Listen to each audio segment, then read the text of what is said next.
आदम के लिए फख्र ये आली नसबी है, आदम के लिए फख्र ये आली नसबी है, मक्की मदनी हाशमी और मुत्तलबी है, मक्की मदनी हाशमी और मुत्तलबी है। आए खत्म रसूल फख्र उमम शाह मदीना, आए खत्म रसूल फख्र उमम शाह मदीना, दिखला दे मुझे मंजर गुलजार मदीना। महबूब खुदा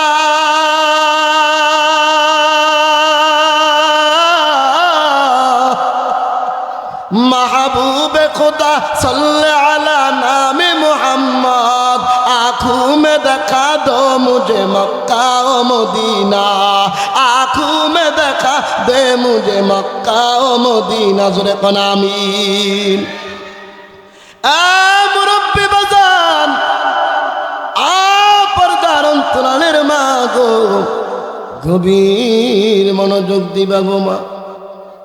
আরে যুবক, আল্লাহ তাআলা তোমারে আমারে কি বলতেছেন? নিশ্চয় তোমরা যদি আমি আল্লাহকে পেতে চাও, আপনারা চাননি? কারে চান? নিশ্চয় যদি তোমরা আমি আল্লাহকে চাও, তাহলে তোমরা তোমাদের নবীকে অনুসরণ করো। কাকে? নবীকে অনুসরণ করো। তোমরা যদি তোমাদের নবীকে অনুসরণ করতে পারো রে, আমি আল্লাহ কথা দিলাম, আমি আল্লাহ নিজে তোমারে ভালোবাসবো। চিৎকার মেরে বলেন না একবার সুবহানাল্লাহ। এর যুবক, দুনিয়ার কোনো মানুষ না রে, স্বয়ং আল্লাহ তাআলা তোমারে ভালোবাসবে। আর কাউকে যদি আমার আল্লাহ ভালোবাসে রে, তার দুনিয়ায়ও সাকসেস, দুনিয়ায়ও সফল কাম, মরার পরে আখিরাতের জিন্দেগি চিরস্থায়ী জান্নাত আর জান্নাত, আরাম আর আরাম। সুবহানাল্লাহ।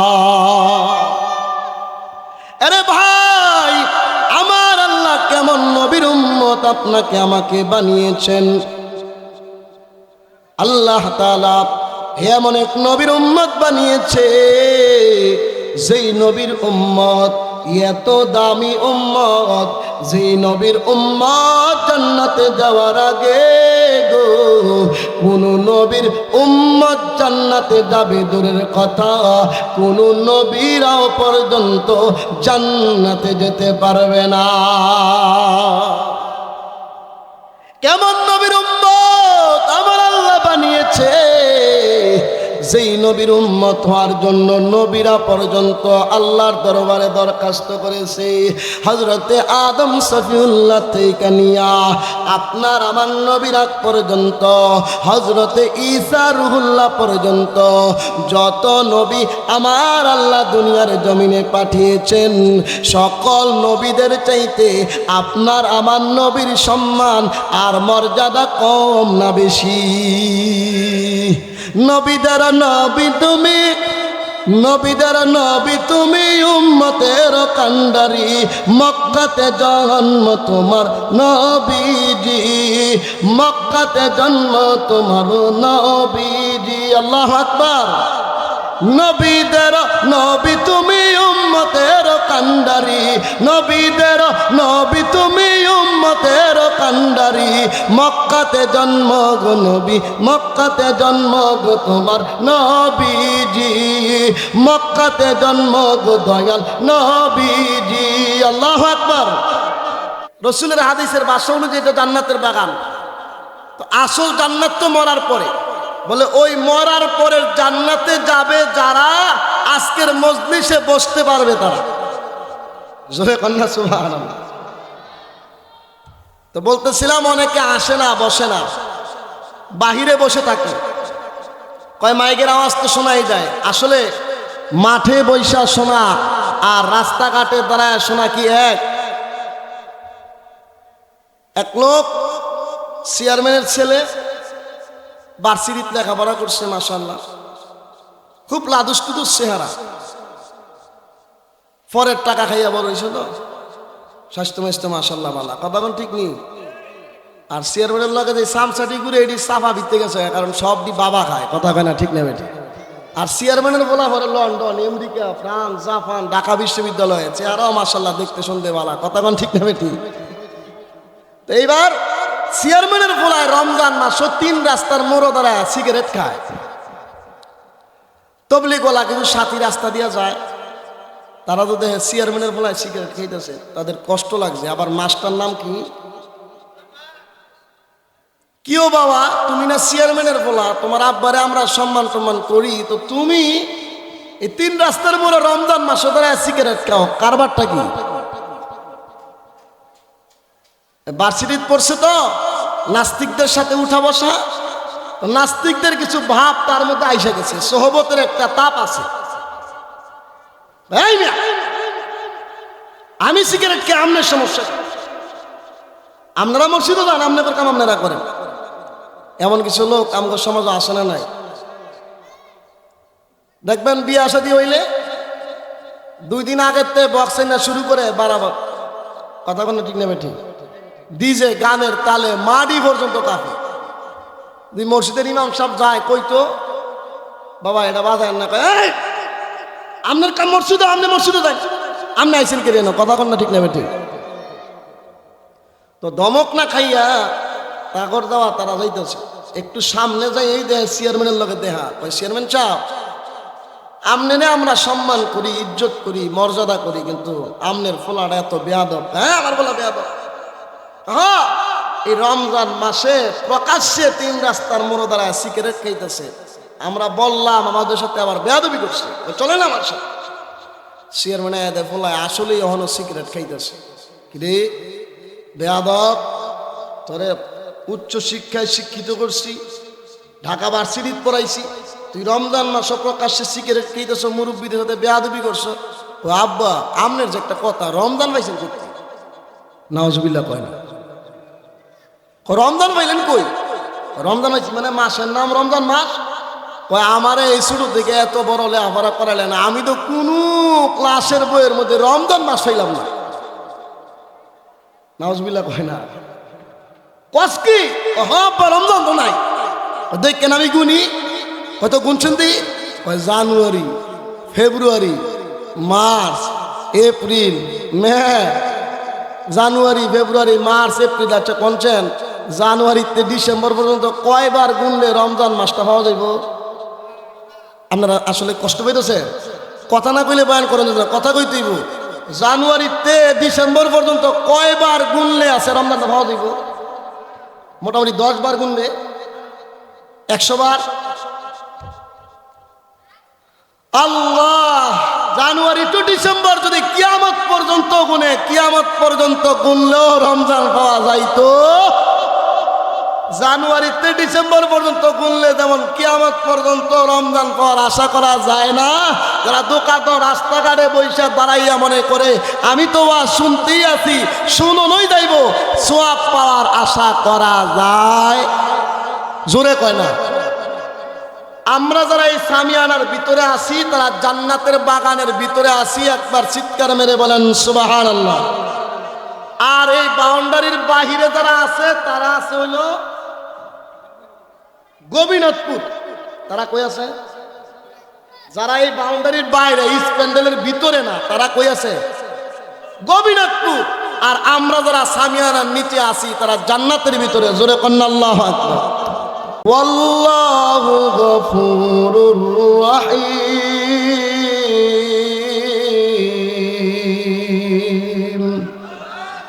आदम के लिए फख्र ये आली नसबी है, आदम के लिए फख्र ये आली नसबी है, मक्की मदनी हाशमी मुत्तलबी है, मक्की मदनी हाशमी मुत्तलबी है।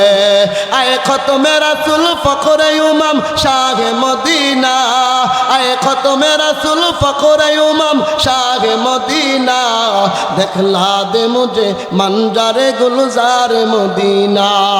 महबूब खुदा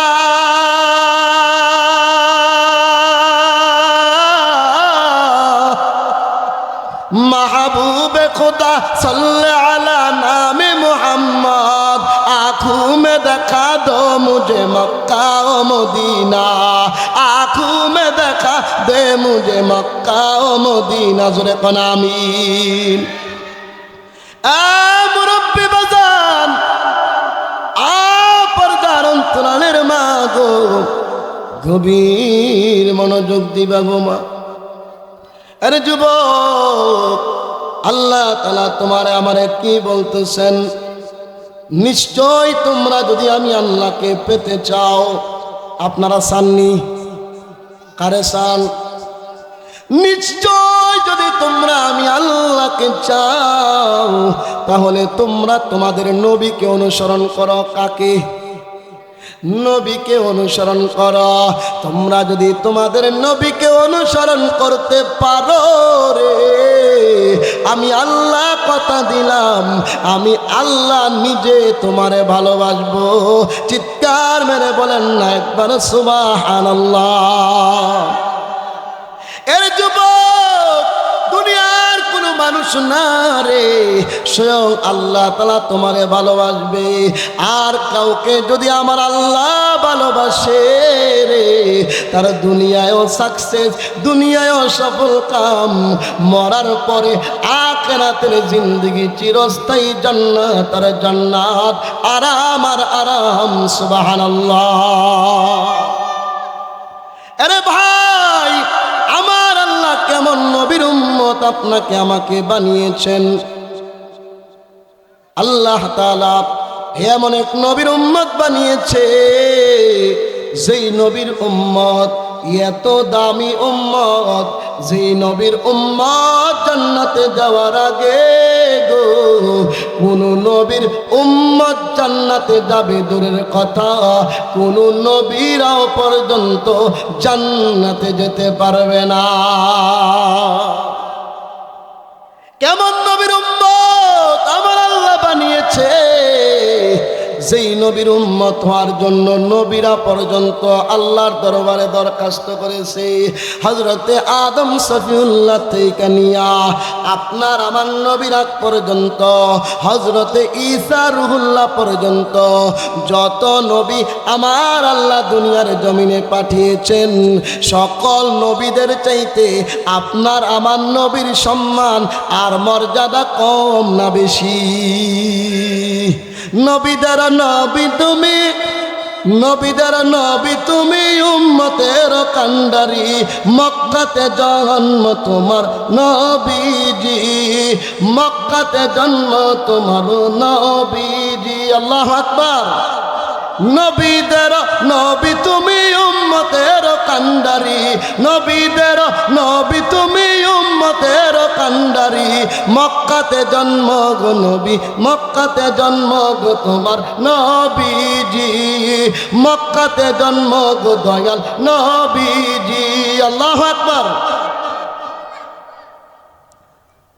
আল্লাহ তাআলা যত নবী রাসূল দুনিয়ায় পাঠাইছেন সকল নবী রাসূলের চাইতে সম্মান আর মর্যাদার দিকটা আপনার আমার নবীকে বেশি দিয়েছেন জোরে বলেন না সুবহানাল্লাহ আপনার আমার নবী শুধু আমার আপনার নবী না সকল নবীদেরও নবী সুবহানাল্লাহ ভাইরা আমার আল্লাহ বলেন ওই নবীর অনুসরণ করো নবী তো দামি নবী পাইলাম এত দামি নবীর উম্মত আল্লাহ তাআলা বানাইছেন এখন যদি আমি নবীর উম্মত হওয়ার পরেও আমি নবীর অনুসরণ করতে না পারি ও ভাই এত দামি নবীর উম্মত হওয়ার পরেও যদি আমরা নবীকে ভালোবাসতে না পারি নবীর অনুসরণ করতে না পারি আমার মতো কপাল পরা এই পৃথিবীতে আর একটাও তালাশ করে পাওয়া যাবে না ঠিক কিনা নবীকে অনুসরণ করার কথা বলছে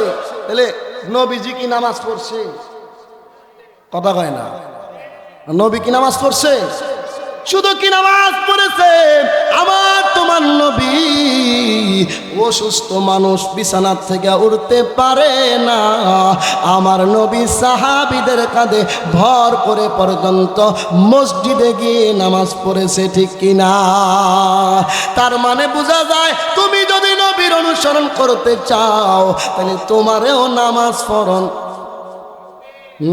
পড়ন যদি নবীর আশিক হতে চাও তাইলে নবী যা করছে তা করা লাগবে।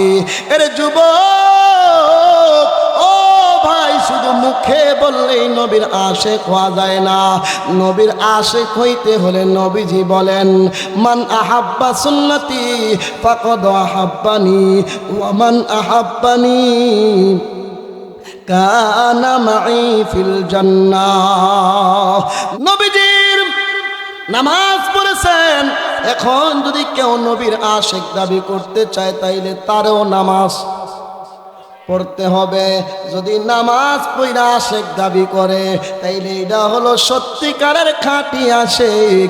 আর যদি নামাজ না পড়া আশিক দাবি করতে চায়, বোঝা যাবে তার আশিক দাবি করার মধ্যে কিছু সন্দেহ আছে, ঠিক কিনা? এরে ভাই, থেকে নামাজ বের হয়ে গিয়েছে, মসজিদে আজান হয়, মুসল্লি তালাশ করা পাওয়া যায় না। জোহর আসর যেমন তেমন, ফজর ওয়াক্ত দন নাই। কি মনে দিন যায় খালি ইমাম সাহেব মুয়াজ্জিন আসেনি, কথা ঠিক নেই। আবার বহু মসজিদ আছে মুয়াজ্জিনও নাই, আছে না নাই? এর বাচ্চাটারে গল্প শিখাইছে, গল্পের পাশাপাশি অনেক কিছু কথা তাকে এখানে, কথা বলেন ঠিক কিনা? আর আপনার ছেলেরে আপনার মেয়েরে কিন্টার গার্ডেনে ভর্তি করাই দিচ্ছেন, এর শুরুর সময় থেকে কেমনে চুরি করুন লাগবো, কত মিথ্যা কথা, এইগুলা শুরু দিয়া লেখাপড়া করাইতেছে। কথা বলেন ঠিক না বেঠিক? আর মাদ্রাসায় যাইবেন, কত চমৎকার হবে তাদেরকে শিখায়। আয় ছেলেরা, আয় মেয়েরা, ব্ল্যাকবোর্ডেরই কাছে আলিফ বাতা শিখার একটি সুন্দর নিয়ম আছে। উপর থেকে চক ধরে নিচে দিলাম টান, কেমন সুন্দর আলিফ হলো দেখরে ভাগ্যবান। ডান দিকতে চকটি ধরে বাম দিকেতে যা, নিচে একটা নক্তা দিলে হইয়া দেয় রে বা। উপরে দুইটা নক্তা দিলে কেমন সুন্দর তা, আরো একটা নক্তা দিলে আজব রঙের তা। কতক্ষণ ঠিক নেই? বাম দিকতে চকটা ধরে ডান দিকেতে যা, তারপরে তে বাঁকা করে নিচের দিকে আও। নকটা দিলে জিম হবে, বিনা নকটায় হা। উপরে একটা নকটা দিলে তার নাম খ। ডান হাত কানি বাঁকা করলে যেমন রূপ হয়, ওই রূপেরই বাঁকা রেখায় দাল বন্ধু হয়। দাল বানাইতে মনে চায় চক হাতে নাও, শুধুমাত্র নকটা একটা উপরে বসায় দাও। জোরে কোন সুবহানাল্লাহ। এবিসিডি শিখায়, তাও তার সাথে আল্লাহর কথা শিখায়। এবিসি ভবিষ্যতে আলেম হব নিয়ত করেছি, সুবহানাল্লাহ। এই জন্য সন্তানকে ছোট্ট থেকে মাদ্রাসায় শিক্ষা দেন, এখানেই পড়াইতে হবে এমন কোনো কথা না। আপনি যেখানে ভাল লাগে ওইখানেই পড়ান। কতক্ষণ ঠিক নেবে ঠিক? ওই পোলা মানে কলা কিনছে কি আর লোভে, ছেলেরা যেমন টাকার লোভে কলা কিনেছে, আমরাও চিন্তা করি ডিজিটাল যুগ, ডিজিটাল বাংলা, ছেলে মেয়ের ডিজিটাল পড়ালেখা করাবো। ছোট্টবেলায় কিন্টার গার্ডেনে মেয়েটাকে দিয়ে দিলাম, আস্তে আস্তে কিন্টার গার্ডেনের আদর্শ নিয়া আমার সন্তান বড় হতে হতে ভার্সিটিতে গেল। এখন আমার মেয়েটা বাহিরে পর্দা ছাড়া চলতে চলতে, নোংরা পরিবেশে থাকতে থাকতে আমার মেয়ের চরিত্র কালা হয়ে গেছে, ঠিক কিনা? এবার যখন বিয়ে শাদীর বয়স হয়, ও ভাই, কেউ দেখতে আসে না, দেখতে আসলেও রাস্তা থেকেই বিদায়। কথা কন ও ভাই, তখন গিয়া মাইয়ার বাপ ভার্সিটি পর্যন্ত পড়াইছে, কয় ঘটক ধরছে, কয় দেহ না কে আছে আমার মাইয়ার খরিদ্দার, মাইয়ার পিছে ফুন্ডা উপহার আসেনি। কয় আমার মাইয়ার লাগে একটা দামাই দেখো, টাকা পয়সা যা লাগে দিব। এবার বলেন, ওই ছেলেরা যেই মেয়েটারে বিয়া করলো, এটা কি মেয়ে দেখা, মেয়ে দেখা না মেয়ের বাবার টাকা পয়সা দেখা? আর কত ইঞ্জিনিয়ার, কত ডাক্তার আমাদেরকে টেলিফোন দিয়া বলে, হুজুর ভালো একটা মহিলা মাদ্রাসার ছাত্রী দেখেন, টাকা পয়সা কিচ্ছু লাগতো না, একেবারে গরিব ঘরের হোক সমস্যা নাই, কিন্তু ভালো চরিত্রওয়ালা মেয়ে চাই। কথা ঠিক কিনা? এজন্য মেয়েকে যদি ভালো করে বিয়ে দিতে চাও, আমরা তো হুজুরগোর কাছে বিয়ে দিতাম, রাজি হই না। কথা কয় না? হাসরের ময়দানে হাফেজে কোরআনরা 10 জনকে জান্নাতে লইয়া যাইব। এই 10 জনের মধ্যে হইল 2 জন শ্বশুর শাশুড়ি। সুবহানাল্লাহ। কিন্তু আমরা হুজুর করলোকে আত্মে করতে রাজি না। হুজুরে কইতে খাইব, হুজুর হইতো পরের বাইত খায়। নাউজুবিল্লাহ কর। আমরা পরের বাইত খাই না খাওয়ায়, পরের বাইত খাই না খাওয়ায়। এই জন্য ভাইরা আমার মূল কথা বলতেছিলাম, আল্লাহ বলে তোমরা তোমাদের নবীকে অনুসরণ করো। তাইলে নবীর তরিকার মধ্যে পর্দা আছে না নাই? এরে ভাই, যার ঘরে পর্দা নাই আজকের থেকে নিয়ত করো পর্দা করাইবা। কারণ জানোনি তোমার বউ পর্দা করে না, তোমার মেয়ে পর্দা করে না, তোমার মেয়ে পর্দা করে না, তোমার বোন পর্দা করে না। খবরদার তুমিও কিন্তু ধরা খাইয়া যাইবা। হাদিসের কিতাবে আছে 4 জন পুরুষকে লইয়া একজন নারী জাহান্নামে যাইব। 1 নাম্বার হলো তার বাবা। হাসরের ময়দানে যখন ওই নারী জাহান্নামী হইয়া যাবে, ওই মেয়েটা আল্লাহর দরবারে নালিশ করবে, ও আল্লাহ, আমার বাবা আমারে বড় মোহাব্বত করতো, ঠিক আছে, স্কুলে কলেজে না গেলে প্রাইভেটে কোচিংয়ে না গেলে যেই পরিমাণ শাসন করতো, তার 100 ভাগের কয়েক ভাগ শাসন যদি আমার বাবাই নামাজের জন্য করতো, তাইলে আমি বেনামাজি হইতাম না। আমার বাবা দুনিয়ার জন্য শাসন করেছে, কিন্তু আমারে আখিরাতের কামাই করার জন্য শাসন করে নাই। ও আল্লাহ, আজকে আমার আব্বারে হাজির করো, আমার আব্বারে জাহান্নামের গেটে শোয়াও। আমি আমার আব্বার সিনায় পাড়া দিয়া জাহান্নামে যাইতে চাই। নাউজুবিল্লাহ। বোন তার ভাইয়ের ব্যাপারে নালিশ করবে, ও আল্লাহ, আমার ভাই আমাকে শাসন করতো, কিন্তু দিনের ব্যাপারে আল্লাহ তোমার ব্যাপারে শাসন করে নাই। আজকে আমার ভাইকে হাজির করো, আমি আমার ভাইকে নিয়ে জাহান্নামে যাব। মেয়ে আল্লাহু আকবার, স্ত্রী তার স্বামীর নামে নালিশ করবে, ও আল্লাহ, আমি ওনার সংসার করতাম, একটু নুন কম হইলে লবণ কম হইলে কিলাইছে, ও আল্লাহ, তার সংসার করতাম গিয়ে অনেক ভয়ে রইছি, ও আল্লাহ, স্বামীর ভয়ে কত কাজ করছি, স্বামী যদি আমার একটু ভয় দেখাইতো, একটু শাসন করতো গো আল্লাহ, তাইলে আমি তো বেনামাজি হইতাম না। ও আল্লাহ, আজকে আমি একলা জাহান্নামে যাবো না, আমার স্বামীর লইয়া জাহান্নামে যাবো।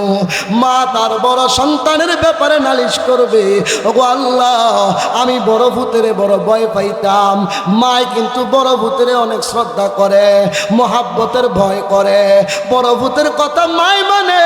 ও আল্লাহ, আমার সন্তান রে আমি মানতাম, কিন্তু আমারে কত দুনিয়ার কথা কইছে, আল্লাহ গো তোমার কথা কয় নাই। ও আল্লাহ, আমি আমার স্বামী, আমি আমার সন্তানকে নিয়ে জাহান্নামে যেতে চাই। 1 নম্বরে বাবা, 2 নম্বরে বড় ভাই, 3 নম্বরে স্বামী, 4 নম্বরে বড় সন্তান। এই 4 প্রকার পুরুষ। এবার তুমি চিন্তা করো, তুমি কয় নম্বরে আসো? তোমার বউ পর্দা না করলে তুমি যত বড় হাজি সাবি হও, আল্লাহর দরবারে ধরা খাইবা।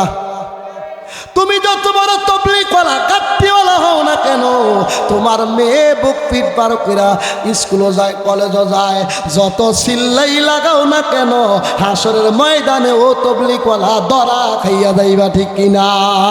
তুমি রংপুর দিনাজপুর গিয়া তবলিগ করো, তোমার ঘর তবলিগ করে কারা? কথা কয় না দি? তুমি তো রংপুর দিনাজপুর গিয়া তবলিগ করো, তোমার ঘর তবলিগ করে কেডা?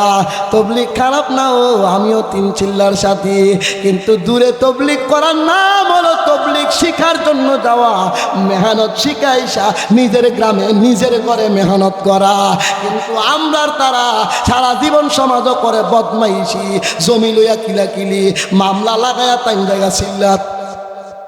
কথা কয় না? বউ পর্দা নাই, মাইয়ার পর্দা নাই, চিল্লার দৌড়াদৌড়ি করে, এমন চিল্লাওয়ালাও হাসরের ময়দানে ধরা খাইব, ঠিক কিনা? ও স্বামী, তুমি চরমনায়ের মুরিদ, তুমি বড় জিকির জিকির জাকিরিন জিকির করনেওয়ালা, কিন্তু তুমি তোমার স্ত্রীর পর্দার ভিতরে রাখো নাই, হাসরের ময়দানে কিন্তু ধরা খেয়ে যাইবা, ঠিক কিনা? এই জন্য ভাইরা আমার, পা দুইটা বাড়াইয়া দাও, পা জড়াইয়া দইরা বইলা যাই। ও স্বামীরা, তোমরা তোমাদের স্ত্রীকে পর্দায় ঢুকাও। ও বাবা, তোমার মেয়েকে পর্দায় ঢুকাও। ও আমার ভাই, যদি জাহান্নামের আগুন থেকে বাঁচতে চাও, তুমি তোমার বোনকে পর্দায় ঢুকাও। ও বাবা, ও আমার ভাইয়েরা, তোমার মাকে পর্দায় ঢুকাও। দেখো না, তোমার মাকে, তোমার স্ত্রীকে পর্দায় ঢুকাইয়া তোমার ঘরটা জান্নাতের টুকরা হইয়া যাবে। যেই ঘরে নবীর আদর্শ আছে, যেই ঘরে আল্লাহর হুকুম আছে, ওই ঘরটা হলো দুনিয়ার জন্য একটা জান্নাতের টুকরা, ঠিক কিনা? এজন্য পর্দা করাইবেন। পর্দা শিখার জন্য এই মহিলা মাদ্রাসা, মেয়েটারে দিয়া দিবা, বোনটারে দিয়া দিবা। আর মাদ্রাসার ছাত্রী বিয়া করার নিয়ত করবা। যেইগুলা পর্দা করে না, এইগুলা ঘরে আইনা শান্তির আশা করা যায় না। যে আল্লাহ বানাইছে, যেই মহিলা তার আল্লাহর ওই মানে না, এই মহিলাই যে শ্বশুর শাশুড়ি মানবো, তা তো হতেই পারে না, ঠিক নেই? যারা আল্লাহ বানাইছে আল্লাহরই মানে না, শ্বশুর শাশুড়ি মানবো করতে, কথাক্ষণ ঠিক কিনা? এই জন্য মাদ্রাসায় তোমার সন্তানকে পড়াইবা। এখানে যদি লেখাপড়া ভালো হয় এখানে দাও। যদি মনে করো না আমারটা দূরে পড়ার মধ্যে দাও, তো মাদ্রাসা দাও, কাজে লাগবো, কাজে লাগবো। এই মাদ্রাসা অল্প দিনে আল্লাহর মেহেরবানি কত ভালো লেখাপড়া হয়ে গেছে। এই মাদ্রাসার যেদিন প্রথম উদ্বোধন হয় সেদিন আমি গুনাহগার ছিলাম, দোয়া করে গিয়েছিলাম। আজকে অল্প 10 মাসের ব্যবধানে আল্লাহর বান্দিগুলা কালামের সবক নিয়েছেন, আল্লাহর কোরআনের সবক নিয়েছেন। আল্লাহর কোরআনের সবক আপনারা কি মনে করেছেন এই যে তারা সবক নিছে, আর আপনারা যারা এই পর্যন্ত শ্রম অর্থ মেহনত দিয়ে মাদ্রাসাটা দাঁড় করায় দিয়েছেন, এর একটা সওয়াবের ভাগ আপনারা পাবেন কি পাবেন না? এজন্য আল্লাহ বলেন, তোমরা যদি তোমাদের নবীকে ভালোবাসতে চাও, আমি আল্লাহকে পেতে চাও, নবীর অনুসরণ করো। নবীর অনুসরণে নামাজ আছে, পর্দা আছে। তাহলে নবীরে মানতে হইলে নামাজ পড়ার দরকার আছে না নাই? পর্দা করার দরকার আছে না নাই? ও ভাই, যদি নামাজ পড়ো, পর্দা করো, হালাল সুন্নাত তরিকায় চলো, তাইলে দেখবা দুনিয়ায়ও শান্তি, মরার পরেও শান্তি, চিরস্থায়ী জান্নাত। সুবহানাল্লাহ। আমার আল্লাহ বলেন, আমি তোমারে ভালোবাসবো, আর আমি আল্লাহ তোমার জিন্দগির গুনাহ খাতা মাফ করে দিব। ও ভাই, আমার তোমার দ্বারা কত গুনাহ হইয়া যায়।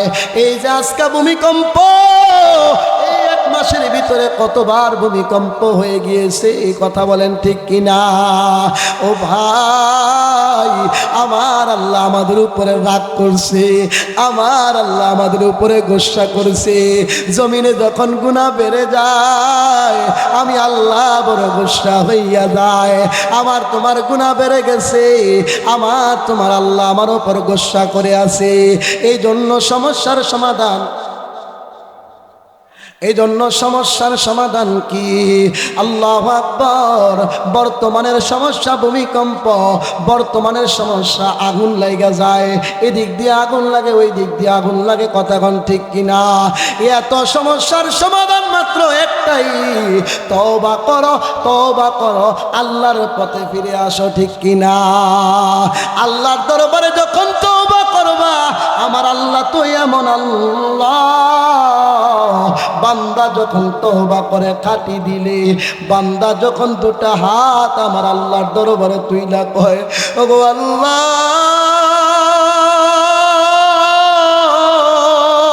জীবনে অনেক অন্যায় করেছি, আমি আর অন্যায় করব না, মাফ কইরা দাও। আমার আল্লাহ বলে, রে বান্দা, তুই মাফ চাইতে দেরি রে, আমি আল্লাহ তোর জিন্দেগির গুনাহ মাফ করতে দেরি না। সুবহানাল্লাহ। শেষ কথা, আল্লাহু আকবার। কিতাবের এক ঘটনা, পয়গম্বর মূসা আলাইহিস সালাতু ওয়াস সালাম আল্লাহর দরবারে ডাক দিয়া বলে, গো আল্লাহ, আমার একটা একটা কথা রাখবানি। কয় কি কথা? বলে আমি একটা মানুষ দেখতে মনে চাইছি।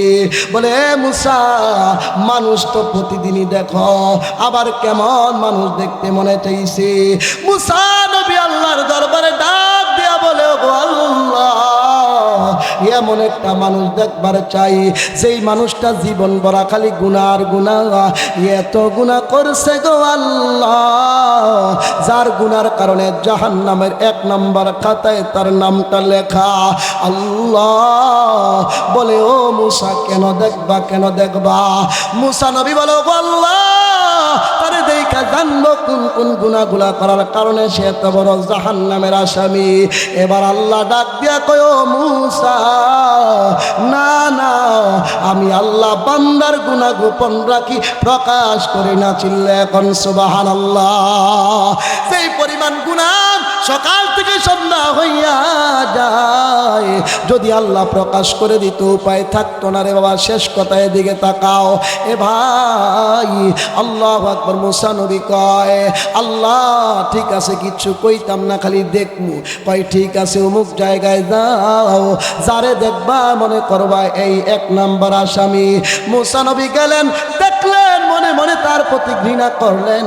আবার আল্লাহর দরবারে মুসা নবী আরজি করলেন, ও আল্লাহ এবার একটা জান্নাতি মানুষ দেখবার চাই, যার কোনো গুনাহ নাই। জোরে কন্না আল্লাহু আকবার। ও আল্লাহ, যার কোনো গুনাহ নাই এমন একটা মানুষ দেখবার চাই। কয় তাই নাকি? কয় হা। যারে মুসা যেই জায়গায় দাঁড়াইয়া গুনাহগার দেখছিলা ওই জায়গায় গিয়া দাঁড়াইবা। এইবার মুসা নবী আল্লাহু আকবার ওই জায়গায় গিয়া দাঁড়াইছে। আল্লাহর কি খেলা! গতকাল যেই বান্দারে আমার আল্লাহ 1 নম্বর জাহান্নামের আসামি বানাইয়া দেখাইছে, আজকে আমার আল্লাহ তারে জান্নাতের মেহমান বানাইয়া ওই ব্যক্তিটারেই দেখাইতেছে। জোরে কন্যা সুবহানাল্লাহ। ওই ব্যক্তি ওই মুসা নবীকে আল্লাহ, ওই ব্যক্তিত্ব মুসা নবী রে, ওই বান্দা আমি আল্লাহর দরবারে তওবার মতো তওবা করছে, আর আমি আল্লাহ তার জিন্দেগির সব গুনাহ মাফ করে দিছি। জোরে কন্যা সুবহানাল্লাহ। ওই আল্লাহ এখনো আছে না নাই? আছে না নাই? আমরাও জীবনে যা গুনাহ হইছে তওবা করব কার কাছে? কবে করব? কবে করব? আজকে এই মজলিসে আমার শ্রদ্ধেয় বড় ভাই, বড় মায়াবী মানুষ, বড় চমৎকার কণ্ঠওয়ালা, উনি যখন আখিরি মোনাজাত করবেন তার সাথে 2টা হাত তুলে আল্লাহর দরবারে তওবা করব, ইস্তিগফার করব। ওগো আল্লাহ, এই ময়দান থেকে নিয়ত করে উঠলাম আর জীবনে কোনো গুনাহ করব না। বলেন ইনশাআল্লাহ। জোরে বলেন ইনশাআল্লাহ। আমার জন্য দোয়া করিয়েন। আমার বয়ান এখানেই রাখলাম। হ্যাঁ, আল্লাহ যদি হায়াতে বাঁচায় রাখে ইনশাল্লাহ আপনাদেরকে নিয়ে চমৎকার অনেক সুন্দর আলোচনা হবে। 16ই ডিসেম্বর এই বালুদুপুর না কি বলে ওই মসজিদে হজরত আছেন, আমিও আছি ইনশাআল্লাহ। 16ই ডিসেম্বর আপনারা যাবেন, আপনাদের দাওয়াত রইল। আমি এখানেই রাখলাম, হুজুর চলে আসছে। অনেক বড় মানুষ, হুজুরকে বসায় রেখে কথা বলা বেয়াদবি। আমি বিদায় নিলাম। আসসালামু আলাইকুম ওয়া রাহমাতুল্লাহি ওয়া বারাকাতুহু।